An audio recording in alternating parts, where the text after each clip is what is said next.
तुम्ही मासे खाणारी मराठी माणसं घाणेरडी आहात असं म्हणत कल्याणमध्ये गुंडांकरवी शुक्ला नावाच्या व्यक्तीचा मराठी कुटुंबावर हल्ला। या प्रकरणी कल्याण खडकपाडा पोलिसांकडून गुन्हा दाखल, योग्य कारवाई केली जाणार अशी वरिष्ठ पोलीस निरीक्षक वाघमोडे यांची माहिती। कल्याणमधल्या घटनेच्या निषेधार्थ योगीधाम परिसरात शेकडो नागरिकांचा मोर्चा, हल्लेखोरांना अटक करण्याची मागणी। सोलापुरातील कुंभारी गावात 7 ते 8 अज्ञात व्यक्तींकडून एसटी बसची तोडफोड, यावेळी चालक आणि प्रवाशांना खाली उतरवून एका तरुणानं बस स्वतः चालवत नेली। हिवाळी अधिवेशनाचा आजचा 5वा दिवस, बीड आणि परभणी घटनेवर काल झालेल्या चर्चेला मुख्यमंत्री देवेंद्र फडणवीस आज विधानसभेत उत्तर देणार। मुख्यमंत्री काय कारवाई करणार याकडे लक्ष। हिवाळी अधिवेशनाचा आजचा 5वा दिवस, तरीही खातेवाटपासंदर्भात अजूनही निर्णय नाही। दरम्यान अधिवेशनाच्या शेवटच्या दिवशी खातेवाटप होण्याची शक्यता, सूत्रांची माहिती। भाजपच्या युवा मोर्चाच्या पदाधिकाऱ्यांचा मुंबईतील काँग्रेसच्या मुख्य कार्यालयावर हल्ला, पोलिसांकडून आंदोलकांवर लाठीचार्ज। डॉक्टर बाबासाहेब आंबेडकर यांचा काँग्रेसनं अपमान केल्याचा दावा करत भाजपचा हल्ला। मुंबईच्या आझाद मैदानामध्ये पोलीस स्टेशनमध्ये भाजप आणि काँग्रेस कार्यकर्ते आमने सामने, पोलिसांकडून दोन्ही पक्षाच्या कार्यकर्त्यांची समजूत काढण्याचा प्रयत्न। रात्री उशिरा आझाद मैदान परिसरात काँग्रेस भाजपचे कार्यकर्ते आमने सामने, पोलिसांकडून दोन्ही पक्षाच्या कार्यकर्त्यांना हुसकावून लावण्यात आलं। काल झालेल्या मुंबईतील काँग्रेस कार्यालय तोडफोड प्रकरणी महाविकास आघाडीचे नेते मुख्यमंत्र्यांची भेट घेण्याची शक्यता, कार्यालयावर हल्ला करणाऱ्यांवर कारवाई करण्याची महाविकास आघाडीची मागणी। आंदोलनात सहभागी असलेल्या भाजप युवा मोर्चाच्या 14 कार्यकर्त्यांवर कारवाई, पोलिसांकडून गुन्हा दाखल करत आंदोलकांना अटक। मुंबईमध्ये काँग्रेस कार्यालयाबाहेर भाजप युवा मोर्चाकडून आंदोलन करताना पोलिसांकडून लाठीचार्ज, भाजप युवा मोर्चाचे 20 ते 25 कार्यकर्ते जखमी, लाठीचार्ज करणाऱ्या पोलिसांवर कारवाईची मागणी। मुंबईतील भाजप आणि काँग्रेस कार्यकर्त्यांच्या राड्याचे नाशिकमध्ये पडसाद, भाजप विरोधात नाशिक काँग्रेसचं निषेध आंदोलन, भाजपला ईट का जवाब पत्थर से देंगे, नाशिक काँग्रेसचा भाजपला इशारा। राज्यात कायदा सुव्यवस्था नाही, खातेवाटप झालं नाही, डॉक्टर आंबेडकर अपमान प्रकरणी जी आंदोलनं सुरू आहेत त्यावरून लक्ष हटवण्यासाठी हे हल्ले सुरू आहेत। काँग्रेस ऑफिस हल्ला प्रकरणी आदित्य ठाकरे यांची प्रतिक्रिया। सत्ता हातात असतानाही एवढ्या तीव्र भावना योग्य नाही, भाजपला हे शोभणारं नाही, बहुमत मिळाल्यामुळे हे घडतंय, कायदा आणि सुव्यवस्थेचा प्रश्न निर्माण झालाय। काँग्रेस कार्यालयावरील हल्ल्यावरून जयंत पाटलांची भाजपवर टीका। आम्ही सत्तेत असताना कधी असे वागलो नाही, आम्ही पण आंदोलन केलं, मात्र मर्यादा ओलांडली नाही। भाजप कार्यकर्त्यांनी का हल्ला केला याचं उत्तर मुख्यमंत्र्यांनी द्यावं, नितीन राऊत यांची भाजपवर टीका। आम्हीही आंदोलनं केली, पण ती शांततेत, कोणाच्या ऑफिसमध्ये जाऊन तोडफोड केली नाही। मुंबई काँग्रेस कार्यालयावरील हल्ला प्रकरणी खासदार वर्षा गायकवाड यांची प्रतिक्रिया। दीक्षाभूमी आणि संघभूमीतला फरक दिसून आलाय, काँग्रेस होती म्हणून संविधान निर्मिती झाली। काँग्रेस कार्यालय हल्ला प्रकरणी आमदार ज्योती गायकवाड यांची भाजपवर टीका। भारत जोडोमध्ये सहभागी झालेल्या काही संस्था शहरी नक्षलवादाशी संबंधित असल्याचा देवेंद्र फडणवीसांचा दावा, हा आरोप करताना आर पाटील गृहमंत्री असताना तयार झालेल्या यादीवर त्यांनी बोट ठेवलं। राहुल गांधींच्या भारत जोडो यात्रेमध्ये शहरी नक्षल संघटना असेल तर सरकारनं त्यांची चौकशी करावी, शहरी नक्षलवादाच्या नावावर फेक नरेटिव्ह पसरवण्याचा प्रयत्न केला जातोय, नाना पटोलेंचा सरकारवर आरोप। काँग्रेस खासदार वर्षा गायकवाड यांचं लोकसभा अध्यक्षांना पत्र, संसदेच्या मकरद्वारावर वर्षा गायकवाड यांच्यासह मल्लिकार्जुन खरगे आणि प्रियंका गांधींना धक्काबुक्की करण्यात आल्याचा आरोप। राज्यसभेतील भाजपच्या खासदार फानोन कोन्याक यांचे राहुल गांधींवरती गैरवर्तनाचे आरोप, मकरद्वाराजवळ राहुल गांधी आणि काही नेते आंदोलन करत असताना इतके जवळ आले की अनकम्फर्टेबल वाटलं, कोन्याक यांचा आरोप। खासदारांवर झालेल्या हल्ल्याचा निषेध, आखाड्याला देखील नियम असतात पण काँग्रेसच्या आखाड्याला नियम नाहीत, भाजपच्या प्रकाश जावडेकर यांची राहुल गांधींवर टीका। भाजपच्या खासदारांना संसदेच्या आवारात धक्काबुक्की केल्याप्रकरणी विरोधी पक्षनेते राहुल गांधी यांच्या विरोधात एफआयआर दाखल, भाजप नेत्यांनी पोलीस स्टेशनमध्ये जात तक्रार दाखल केली। अमित शहांच्या वक्तव्याविरोधात आणि राहुल गांधींवर दाखल केलेल्या एफआयआर विरोधात काँग्रेस आज देशभर आंदोलन करणार. अमित शहांनी माफी मागावी आणि राजीनामा द्यावा, काँग्रेसची मागणी. महायुतीनं सुरू केलेल्या योजना बंद होणार नाहीत. सभागृहात मुख्यमंत्री देवेंद्र फडणवीसांची ग्वाही. तर अधिवेशन संपल्यावर लाडक्या बहिणीचा डिसेंबरचा हप्ता देणार असल्याचीही माहिती.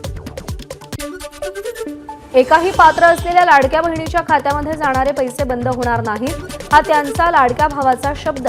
उपमुख्यमंत्री एकनाथ शिंदेंचं आश्वासन. ईव्हीएमवर आक्षेप घेणाऱ्या विरोधकांवर फडणवीसांचा हल्लाबोल. व्हीव्हीपॅट म्हणजे एक प्रकारची मतपत्रिकाच. ईव्हीएम विरोधी याचिकेसाठी नियुक्त वकील मेहमूद प्राचा यांच्यावरती आक्षेप.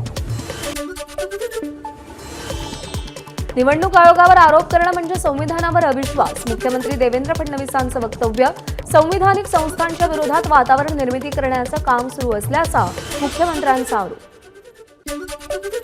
अजित पवारांना अनेक जण परमनंट उपमुख्यमंत्री म्हणतात, पण अजितदादा तुम्ही एक दिवस नक्की मुख्यमंत्री व्हाल. सभागृहात मुख्यमंत्री देवेंद्र फडणवीसांचं मिश्किल वक्तव्य.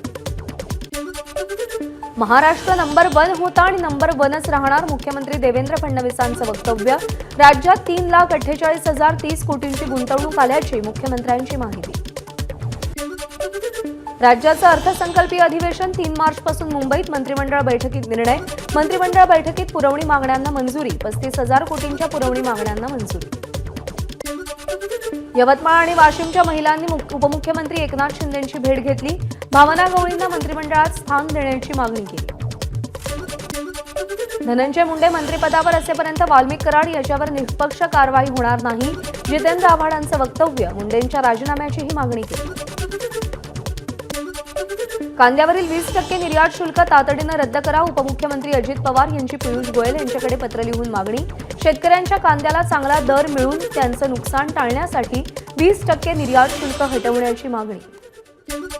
कांद्यावरचं 20% निर्यात शुल्क कमी करा. छगन भुजबळ यांचे पंतप्रधान मोदी आणि वाणिज्य मंत्री पियुष गोयल मुख्यमंत्री देवेंद्र फडणवीसांना पत्र.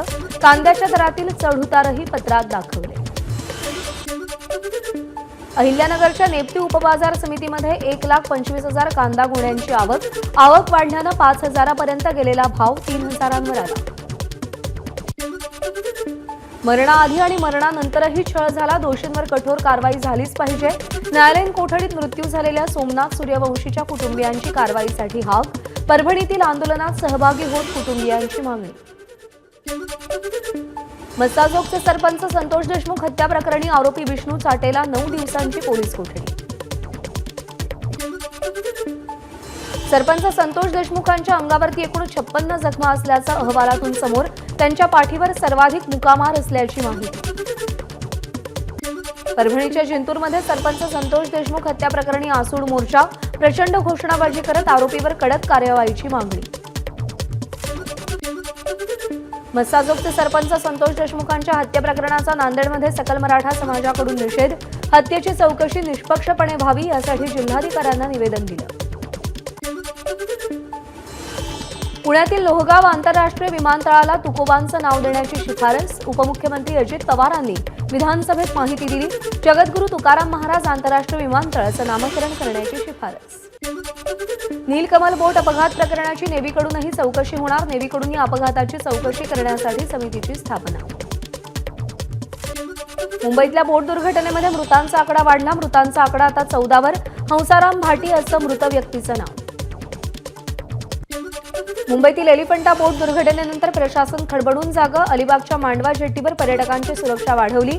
अजंठा पीएनपी मालदार बोटीमध्ये सगळ्या प्रवाशांना लाईफ जॅकेट्स.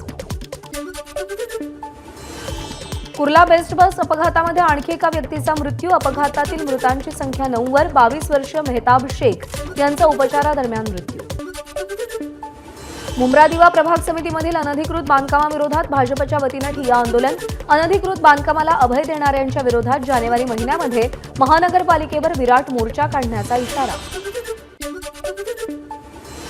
छात्र भारती संघटनेसह अभियांत्रिकीच्या विद्यार्थ्यांनी कुलगुरूंची गाडी अडवली. इंजिनिअरिंगच्या विद्यार्थ्यांची कॅरी ऑनच्या विषयावर टाळाटाळ केली जात असल्यानं विद्यार्थी आक्रमक. पुण्याच्या जंगली महाराज रस्त्यावरती चेंबर खचल्यानं मोठा खड्डा. एवढ्या कमी कालावधीत चेंबर खचलं कसं याची पुणे महापालिकेकडून चौकशी होणार. कोल्हापूरमध्ये गर्भलिंग प्रकरणी फुलेवाडी परिसरातील एका खासगी रुग्णालयावर छापे. गर्भलिंग निदान नियंत्रण समिती, कोल्हापूर महानगरपालिका आणि पोलीस प्रशासनाची कारवाई. अवैध गर्भपाताच्या औषधाचा मोठा साठा सापडला. सिंधुदुर्गच्या हिरलोक गावामध्ये अघोरी कृती करण्याचा प्रयत्न करणाऱ्या 5 जणांना 4 दिवसांची पोलीस कोठडी. दिवाणी न्यायालयाची कारवाई. नांदेडच्या किनवटमध्ये ख्रिश्चन धर्मगुरू पैशांचा आमिष दाखवून आदिवासींचं धर्म परिवर्तन करत असल्याचा हिंदू संघटनेचा आरोप. एका मंगल कार्यालयामध्ये सुरू असलेला धर्म परिवर्तनाचा कार्यक्रम उधळून लावल्याचाही दावा. कल्याणमध्ये लग्नानंतर हनीमूनला जाण्यावरून सासरे आणि जावयामध्ये वाद. वादातून सासऱ्याकडून जावयावर ऍसिड हल्ला, जावई गंभीर जखमी. पुण्याच्या उरळी कांचनमध्ये शेजाऱ्याकडून 7 वर्षाच्या मुलीला बेदम मारहाण. चिमुकलीवर ससून रुग्णालयात उपचार सुरू. महाबळेश्वर इथल्या लॉडविक पॉइंटवरून पर्यटकानं 500 फूट खोल दरीमध्ये उडी मारली. महाबळेश्वर ट्रेकर्सच्या जवानांकडून पर्यटकाचा शोध सुरू. पोलीसही घटनास्थळी दाखल. कोल्हापूरमध्ये जिल्हा परिषदेत माजी सैनिकांसाठी जागा राखीव असताना खुल्या पद्धतीनं जागा भरण्याचा प्रयत्न असल्याचा आरोप. दोषींवर कठोर कारवाई करण्याची संभाजी ब्रिगेडची मागणी. साताऱ्याच्या पाटण तालुक्यातील रासाटी इथं रानगव्याच्या हल्ल्यामध्ये शेतकऱ्याचा मृत्यू. सह्याद्री व्याघ्र प्रकल्प अंतर्गत असलेल्या रासाटी गावातली घटना.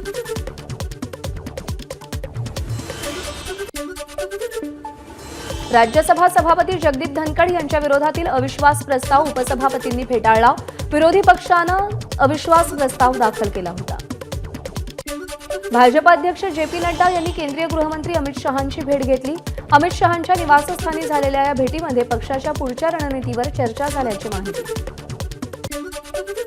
आम आदमी पक्षानं डॉक्टर बाबासाहेब आंबेडकरांचा एआय व्हिडिओ तयार केला.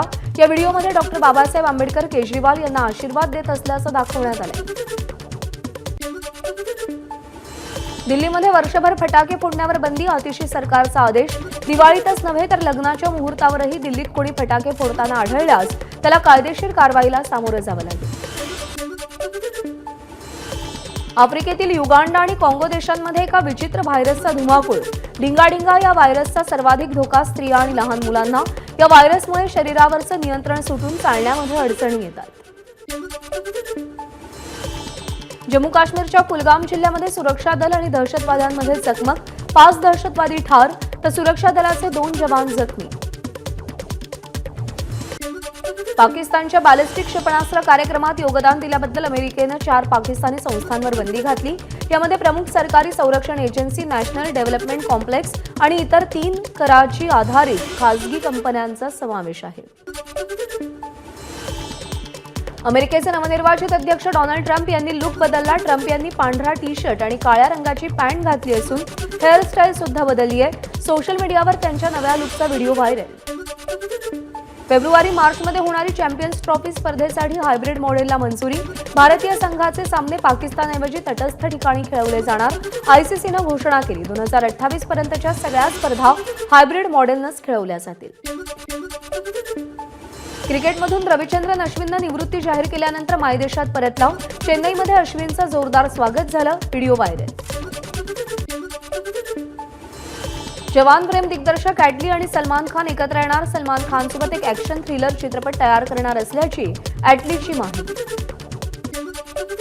2012 मध्ये आलेल्या दीपिका पदुकोण, सैफ अली खान, डायना पेंटी अभिनीत कॉकटेल चित्रपटाचा सिक्वेल कॉकटेल 2 लवकरच. मात्र यावेळी शाहिद कपूर, कृती सेनन जोडी चित्रपटात दिसेल.